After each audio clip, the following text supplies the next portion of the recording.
morning, everyone. My name is Carla, and you have reached my FlossTube channel, KarlaBeingCrafty, where I talk about mostly cross stitch, but also other crafts that I enjoy, which lately has been a lot of paper crafting and making little golden book journals, and also a little bit of life thrown in. Today is my FlossTube number 136. It's Sunday, April 10th.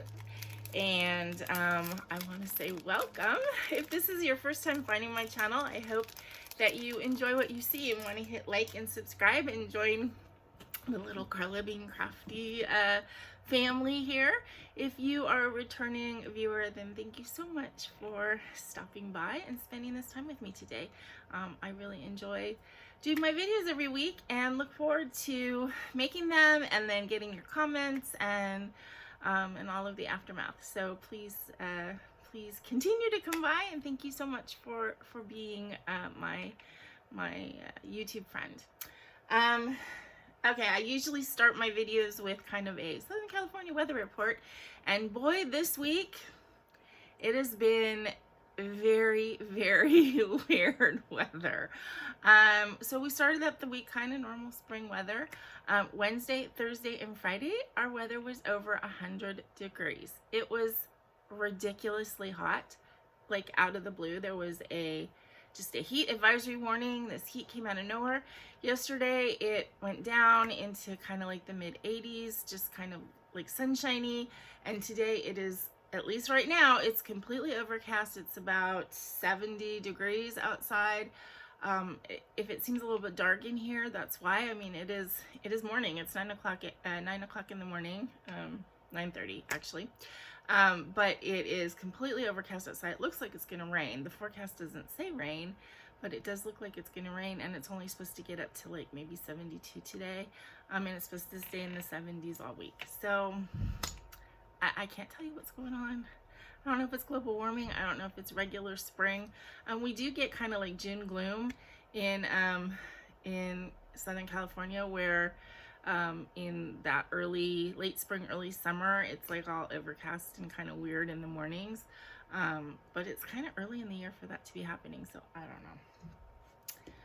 I want to give you a Zoom reminder. I haven't gotten anybody asking for the codes yet, so I know it's early in the month and people kind of tend to do it towards the end, but I just did want to remind you that we have a Zoom Stitchy meetup coming up on April 30th, which is a Saturday, and we're doing it at 10 a.m. Pacific time this time.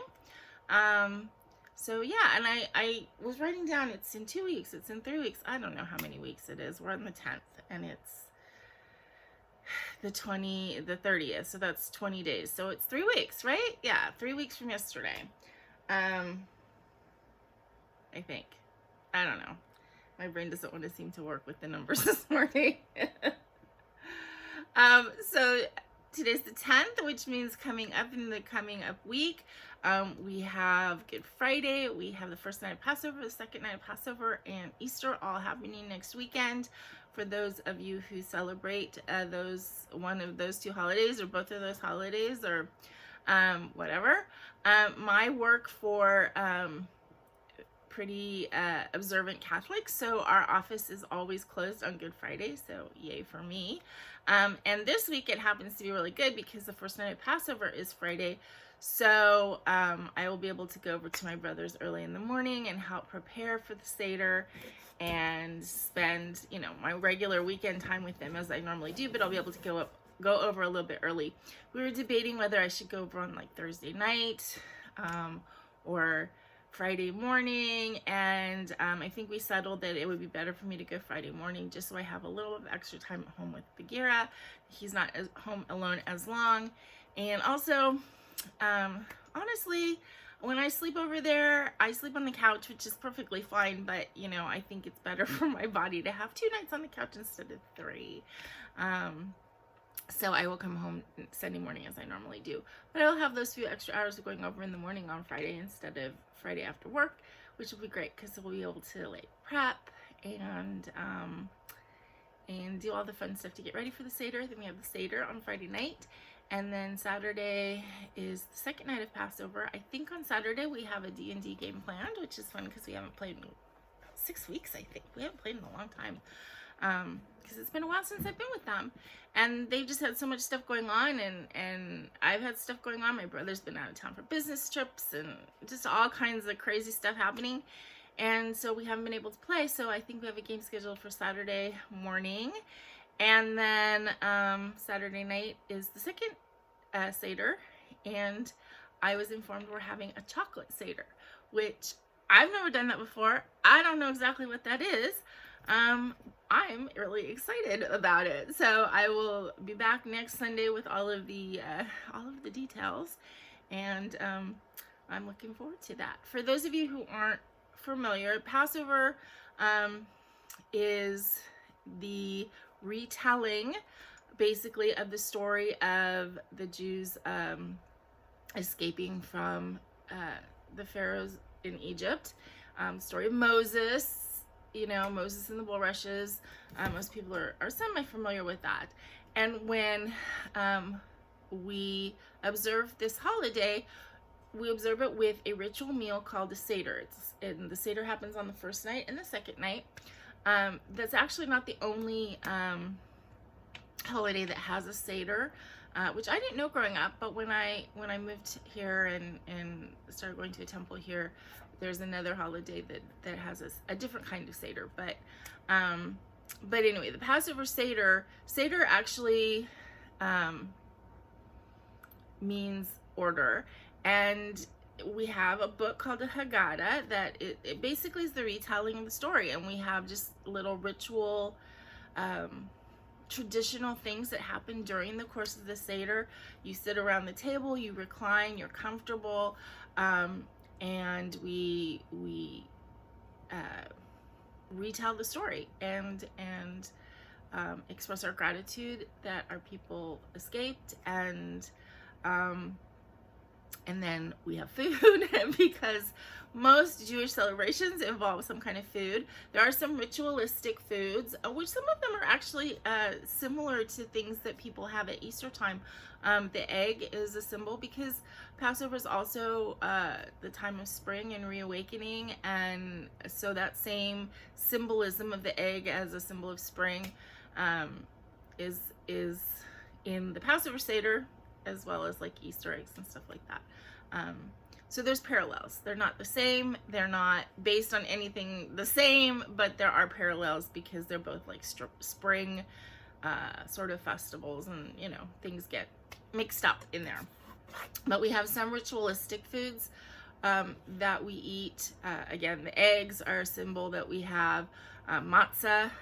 We don't eat leavened food during the week of Passover, so we eat unleavened bread, which was matzah, because when the Jews left Egypt, they didn't have time to raise the bread. They just patted it in flat cakes, and it cooked from the sun as they were leaving and created matzah. So we eat matzah. We eat something called charoset, which for Ashkenazi Jews, which are European Jews, is a mixture of like apples and usually apples and walnuts and wine and cinnamon. For Sephardic Jews, which are more the Spain, Turkey area, they make a charoset out of dates and like dates and orange juice and still nuts, I think. I don't know, but theirs is more like date based and the Ashkenazi is more apple based. So we have these ritualistic things, and then we have the Seder meal, which could be anything. We decided last year that we always ate all of like the appetizer things, like the gefilte fish and the matzo ball soup and all these like beginning things, and then nobody ever wanted to eat the actual meal. So we kind of decided to skip the actual meal and make the matzo ball soup the main course. It just makes more sense. So you eat your meal and then you finish the Seder, and you sing songs, and it's a fun sort of meal, like holiday slash religious slash celebratory meal. And I'm looking forward to it. And then, as I said, Saturday we're doing a chocolate Seder, and I don't know what that is. I mean, the Seder part will be the same. I think it's the food that we're going to use that's going to be different. So, Oh, and you drink wine or grape juice, but you drink, there's 4 glasses of wine that are drunk during, and I haven't had any this morning, drunk during the meal, specifically, and, some traditions have it that you must drink the full glass of wine. I don't think I will be doing that, but, you know, we have little traditions, like you don't pour your own wine, somebody else pours for you, because it's the whole we were slaves in Egypt thing, and so now we're treated, you know, we serve each other instead of, you know, because we're not slaves anymore. So, you know, that's the other reason why we like sit on pillows and recline, and yeah, so anyway, it's fun. If you have any questions, then of course you can ask. I am not an expert by any sense of the imagination, but if I can get the answer for you, I will. Okay. So I think that's it for the preamble. Let's get into some stuff. So my little golden book like update, I do have another one to show you. Now I promise as I go along with this, I'm not going to like show you every single little golden book I make, but I'm still excited about it, and it's still new. And so I had told you that I got a couple lots from eBay of little golden books. So I have a big stack here, and I actually ordered some more because they were just such a good price. And a couple people said in the comments last week that they would love to buy one, which is really gratifying. So thank you very much. I'm assuming at some point I will sell them. My idea at this point is that I would sell them for $36, because 18 is high, and so we double that. It's a good luck thing. My only issue at this point is I don't know how I would sell them, and I don't know how to calculate, like, to make sure I'm paying tax, and I don't want to get into trouble with any kind of government thing by selling these things, so I have to figure that out. And until I figure that out, I don't think I can sell anything. But eventually I will, because I'm not gonna like make these books and sit here with 60 books in a pile and, you know, not do anything with them. At the beginning, as I'm making them, they're earmarked to give away for people. And I definitely at some point might give a couple away on the channel. And then we'll see. I don't really want to go the Etsy route. I'm just, you know, they're very expensive, and so many people are leaving Etsy now because of the policies. It doesn't seem like it's a great time to go on to Etsy. When I was thinking about doing stuff a couple years ago and I looked into Etsy, it kind of like stuck in my craw that they seem to take an awful lot off the top. And it's just gotten worse. So I don't know about that. I was thinking about maybe doing Instagram, doing an artist page and doing it that way. I don't know. So it's something I definitely need to look into. But in the lot of books that I got 2 copies of the Pokey Little Puppy, and I had 2 friends who actually mentioned that book to me, so it was good because I have them. So one is a guy, my friend Tracy, who I kind of showed you the book that I'm making for her last week. She was showing it to her partner, the little bits of my video, and he's like, that's really cool. And then he started like reminiscing about his favorite book when he was growing up, and it was the Pokey Little Puppy. So I'm like, I have one, I can make one for him. And so I got all the papers and stuff for that pulled. However, the one I'm going to show you is the other one, which is actually for Stacy's mom. So I've known Barbara for as many years as I've known Stacy, and I would like to make her book just because she's given me gifts over the years, and you know, which is really kind.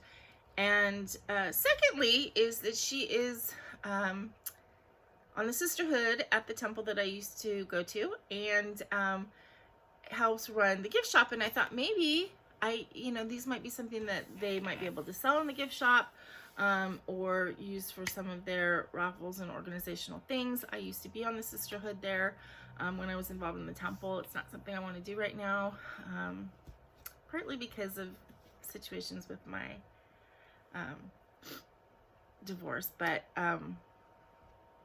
But yeah, so anyway, I wanted to give her one so she could at least see what they were and see if it's something that they might want.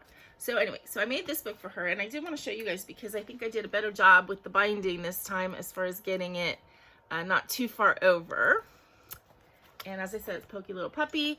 Barbara really loves purple, so I use kind of purple and pink as my basic colors for the papers in here. And so again, I use the exact same method of the order that I put stuff in and the fold techniques that I used and things like that. So here's my cool flip out page. Oops. And so yeah, I think it's kind of interesting how I can do something that is basically, you know, the same techniques are being used, and depending on the papers that I pick and the colors and the things that I fill it with and the ribbons and everything, they look totally different, but putting them together, you know, mentally I have a system. So anyway, this is a quick flip through of that one. So she's gonna be at the Seder Friday, so that's why I worked on this one yesterday. I wanted to make sure I got it done so that I could bring it and give it to her. And I was like ambitious, like, oh, I should get a couple done and then I can give them to her to take to temple and see, you know. I'm like, yeah, that's not gonna happen. I'm not that quick. But okay, so I did get one full book done. I got papers pulled for several books, which is a fun process for me because when I pick the colors, then I just go through my big pile of stuff and, you know, put colors together that I think go well and create an interesting mix, and I enjoy that process. So I'll just continue going with this. One thing I did want to show you guys, two of the books, when I got one of these lots, two books for me, I was like, these are really cool. I want to keep these. So the first one, and maybe I'll make this into a journal for myself. This is the Winnie the Pooh and the Honey Tree. And for those of you who've been following me for a while, you'll know why this is special, because this is the story that my dad was reading to me that inspired me to do the Pooh Bear, cross stitch. So this is the illustration from the story. Now my dad was not reading me from a little golden book. He was reading me from the actual A.A. Milne, but this has the same story with the blue balloon. And actually I picked the right color balloon. I didn't remember that in the story it was blue, but this, the blue balloon that he takes from Christopher Robin to try and get up into the honey tree. And then the line that I remember so well that my dad read is right here. He was just about to reach for the honey when the branch he was sitting on went crack. "Oh, help," cried Pooh as he began to fall. "If only I hadn't. You see what I meant to do." But by this time Pooh had already hit the ground with a thump. As Pooh brushed the prickles from his nose, he decided that he needed help in getting the honey. So when my dad read that to me, he read Pickles instead of Prickles, and I thought it was like so hysterical. And that's why I have this memory. It's from my dad saying Pickles. He brushed the pickles from his nose.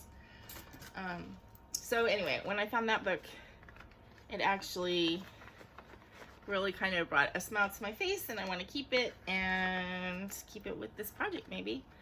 And I don't know how I will incorporate it, or if I'll just turn it into a journal just to keep and have, or I don't know. And the other book that I got that I am not going to do anything with because I don't know.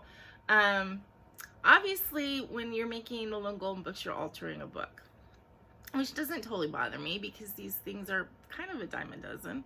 However, this is a Walt Disney, a Mickey Mouse Club version of Peter Pan and Wendy, And the reason that this one caught me off guard is that it just seemed a little bit older than the other ones. And when I looked in here, this book is from 1952. And so I just thought, wow, I don't want to alter this one. I don't want to tear it up. It's definitely, the pages are definitely much more weathered. You can just tell it's older, but it's in really good condition. So anyway, and it has the spine, instead of being gold, it's red, and it has little Mickeys on it. I don't even know if you can see that, but yeah. So I looked it up. I mean, you know, it's not like, oh wow, I found a gold mine.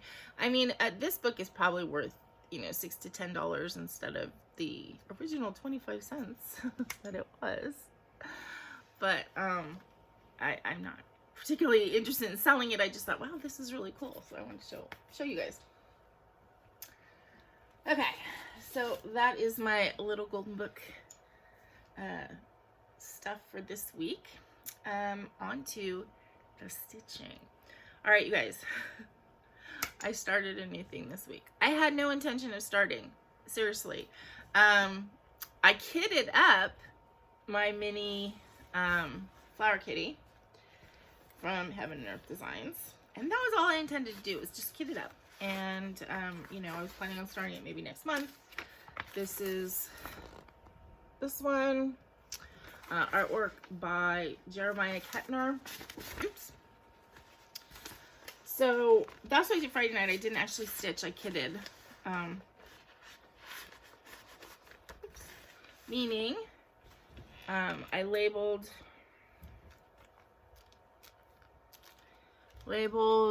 my cards with the number and the symbols, and then I cut my flosses. I did pay attention to like how many, because this is a mini, and because there's so many colors, there's a lot of colors that have, you know, like less than 200 stitches. There's several that have like 9 or 5, and those, there'll be like one strand in here, you know. But there's some that, well, there's a lot that are like maybe less than 300.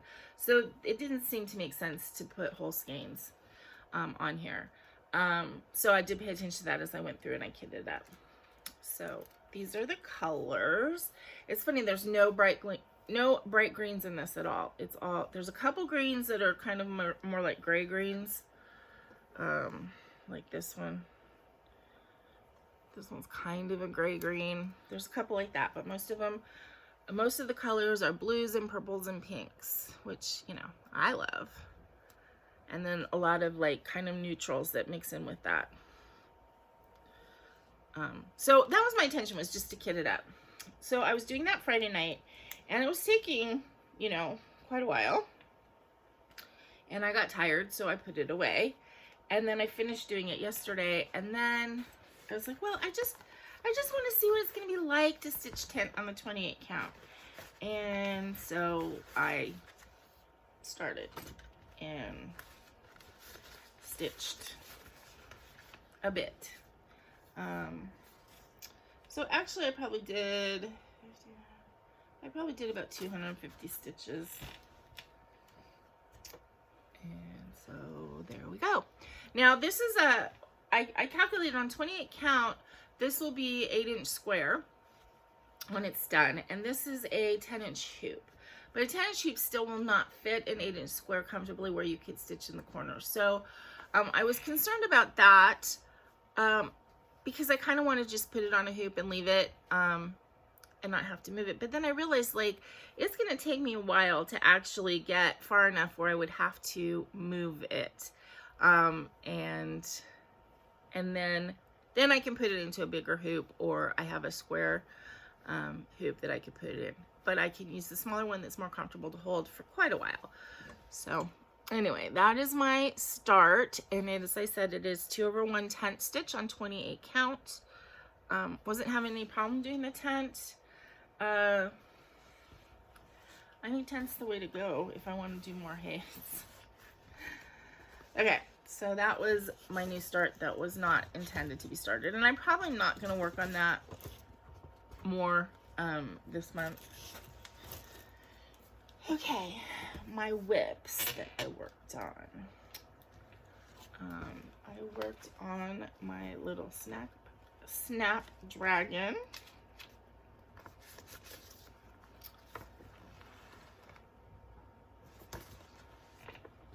And there are a couple people who said that they wanted to start this, that they bought the kit or they're, so we're gonna kind of sell it. I mean, there's nothing official or anything, but I kind of finished his snout and, you know, his eyes coming in and stuff.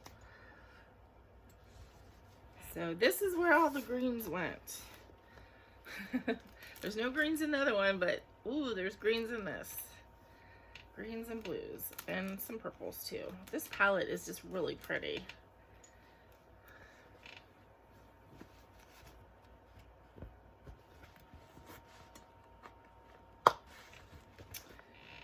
Okay, Blue Jay.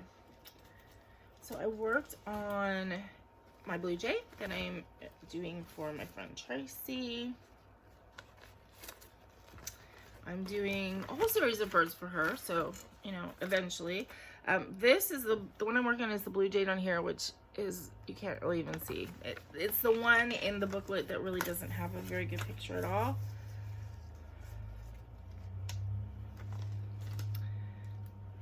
But I got a lot more done on him. So I got his head done, and I did some more down here in the flowers and stuff, and now I'll be working down here, and then there's flowers up here, so. And this is done on a backgrounds fabric. This is actually a light pink, and I don't think it really shows up very well in the camera, but it is a very light pink to coordinate with the last one I did for her, which was on the same fabric but in blue.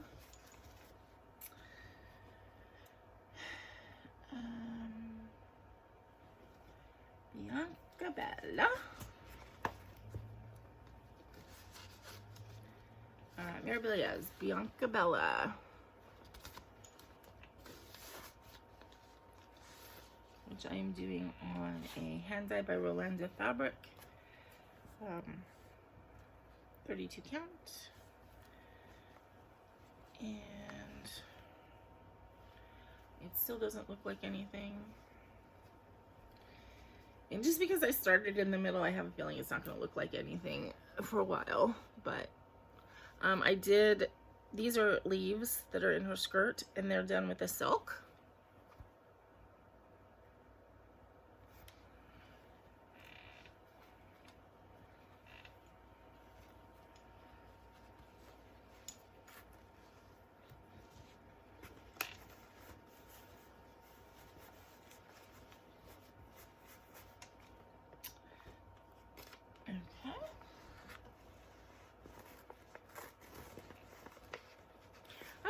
I didn't do very much during the week, and then I get here to do a video, and it's like I'm still showing you guys a ton of stuff. I worked on tulips and fans, which is my counting canvas piece, one night.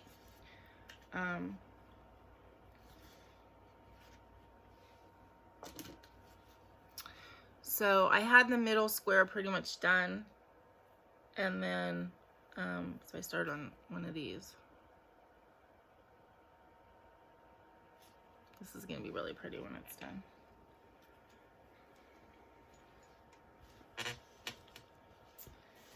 And then last but not least, oops, I pulled out my Star Trek project, which I'm doing for my brother. And this is actually 4 patterns of the 4 Star Trek casts that I'm putting together. So I pretty much finished the first one. These 2 guys still need their bead eyes. The way it was charted with stitches, and I didn't like the way it looked with the stitches for the eyes, because the way it ran into hair, it looked weird to me. So then I tried doing French knots, and those looked terrible, because I'm just not an expert at doing French knots, and they would, like, you know, so one of the figures would have like kind of one big eye and one little eye. Yeah, that didn't work for me.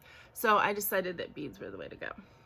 But I worked on Wharf yesterday. or not yesterday, but this week, and then part of the Next Generation down at the bottom. And this is on Looking Glass by Under the Sea Fabrics.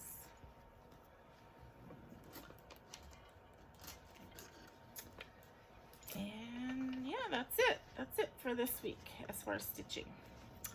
Now haul, I do have a couple things, but I'm not going to show them. I know that's mean of me. I'm actually, I think as soon as I get done with this video, I'm going to do another video right away before I upload this one. And showing all of my, all of the Fabric Flair / Dove Stitch fabrics that I've gotten lately, and all of the Eva Bewitching Pixies that I am really intrigued about putting on them. So I have a whole stack of them. Some of them you've seen, some of them you haven't seen yet, but I'm going to put those in that video, and just encourage you to go watch that when it uploads. Okay, so the next thing is our giveaway. I kind of decided that, so when I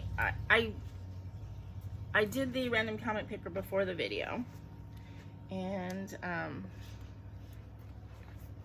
so I have the names for you. If you are a winner, excuse me, if you are a winner, please contact me on Instagram. If you need to email me, you can, but I prefer Instagram if you have access to it, just because it's easier for your comment to get lost in my email. So, but I need you to message me on Instagram or email if that's the only way you can do it, with your address so that I can send it. However, I think I'm going to wait and kind of send everything out at once at the end of the month, because I never put the restriction that you can only win one thing, even in a weekly drawing, because, you know, I'm not a huge channel. I don't get a ton of people that are commenting, and it doesn't make sense to me that if somebody is interested in 3 things, and let's say they're one of the few that's interested in one of the things, and then they win one that's like really popular, and then they win the one that's not as popular. I mean, why should I make the decision which one they get? So, and then I'm doing this, as I said, all week or all month. So if someone wins more than one, it will just save me postage if I can just mail them all together. So I'm going to wait till the end to, you know, that way if somebody wins multiples, then I can send them all at once. Yeah, so that seemed like a lot to say that, but okay, so let me say the winners, and then please contact me with your addresses, and then I will be mailing these out probably right around the Zoom meeting. So yeah. Okay. The B, this was the Country Cottage Needleworks Bee Virtues. This one is going to Tea Time Fix. This, the Cottage Garden Samplings Songbird Garden Series number 10, Sing for Joy, is going to Jennifer Reads and Creates. This is the most popular one, by the way. 4th of July in a Jar by Rami's Creations and Dames of the Needle. Oops. Is going to Kathy Mayfield.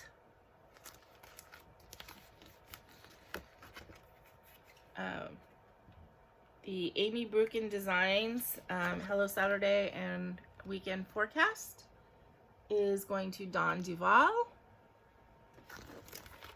And the Lion of Judah, which is designed by Betty Elovitz, is going to Hildy Johnson. So please contact me, you guys, with your info, and And as I said, I'm not going to get them out right away. I'm going to get them out at the end of the month in case you win something else. Okay. So then the charts for this week, and again, please don't say giveaway. Don't use any of the words that are going to bring trolls out. Please be 18. You guys know all the rules.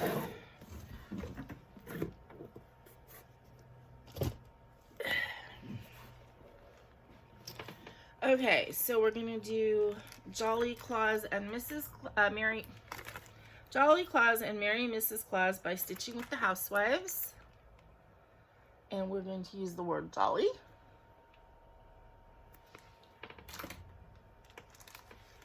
Lizzie Kate's Cat Lovers, which has 2 charts. I Love My Cat and What Bird.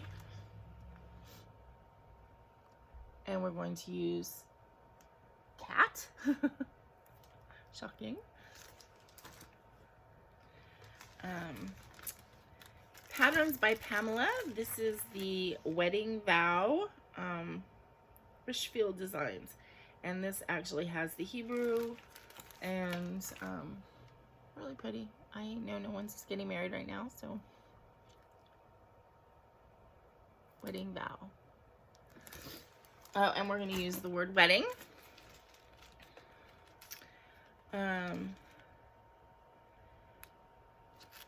We have this ballet girl chart.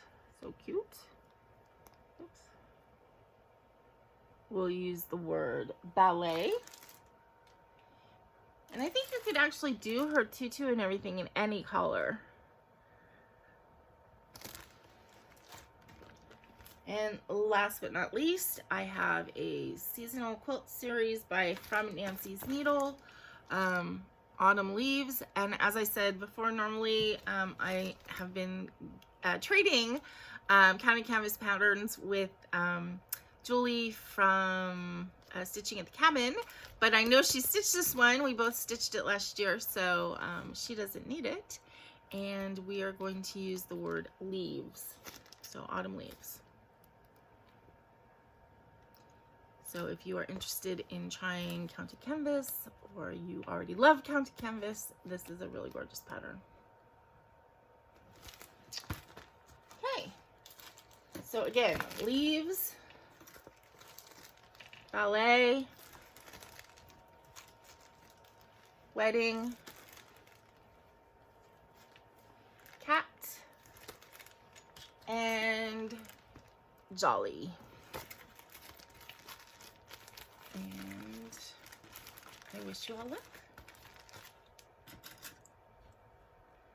Okay, I think that's going to be it for today. I'm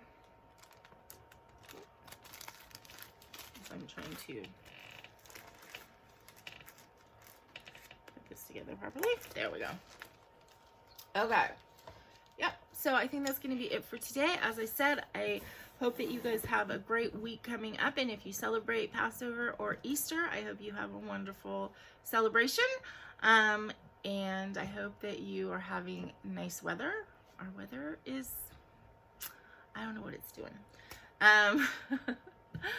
and yeah, I wish you all joy for the next week.